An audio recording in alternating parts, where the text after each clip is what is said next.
நான் நோன்புக்கு போகிறேன், என் தலையில் ஒரு தொப்பி வைக்கிறாங்க, நான் அப்படியே வச்சுட்டாங்கன்னு எடுக்காமலே இருக்க முடியுமா? அடுத்த ஒரு நிமிஷத்தில் எடுத்துடுறேன். அவங்களுக்கும் தெரியும் எடுத்துருவேன்னு. அது ஒரு அடையாளம், அவ்வளவுதான். அடுத்த ஒரு நிமிஷத்தில் எடுத்துருவோம். அப்போ அந்த பூசாரியை நெற்றியில் திருநீர் பூசினார். அவருடைய உணர்வை நான் மதிக்கிறேன், அவருக்கு நான் வணக்கம் சொன்னேன், நன்றி சொன்னேன். கொஞ்ச நேரம் தானே வச்சிருக்க முடியும், அதை அப்படியே நான் வச்சுக்கிட்டு இருக்க முடியுமா? புண்ணியம் கிடைக்கும் என்றும் நான் பூசிக்கொள்ளவில்லை, அவமதிக்க வேண்டும் என்றும் நான் அழிக்கவில்லை.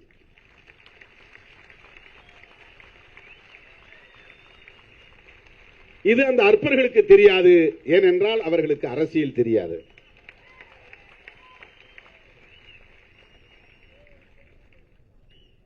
என் மீது நம்பிக்கை வைத்திருப்பவர்கள், என் மீது பாசம் வைத்திருப்பவர்கள் இன்றைக்கு கூட பல கோவில்களுக்கு அழைக்கிறார்கள், நான் போகிறேன். கும்பத்திலே கலசத்திலே தண்ணீர் ஊற்ற சொல்லுகிறார்கள், ஊற்றுகிறேன். இதெல்லாம் எனக்கு 100 வருஷம் வாழணும் அப்படிங்கிற ஆசைப்பட்டு தான் செய்யறேனா? என் தாய் என்னை வீட்டுக்கு வரவேற்கிற போது ஆழம் எடுத்து நெற்றியிலே திருநீர் பூசுகிறார், அதை ஏற்றுக்கொள்கிறேன். என் தாய்க்கு என்ன மதிப்பை கொடுக்கிறேனோ அப்படி என் மக்களுக்கும் நான் மதிப்பளிக்கிறேன், அவ்வளவுதான்.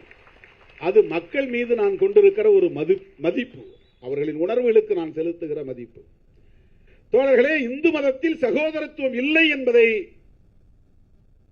இந்திய அரசமைப்பு சட்டம் சொல்கிறது. அதனால்தான் அதை அரச மதமாக இந்திய அரசமைப்பு சட்டம் ஏற்றுக்கொள்ளவில்லை.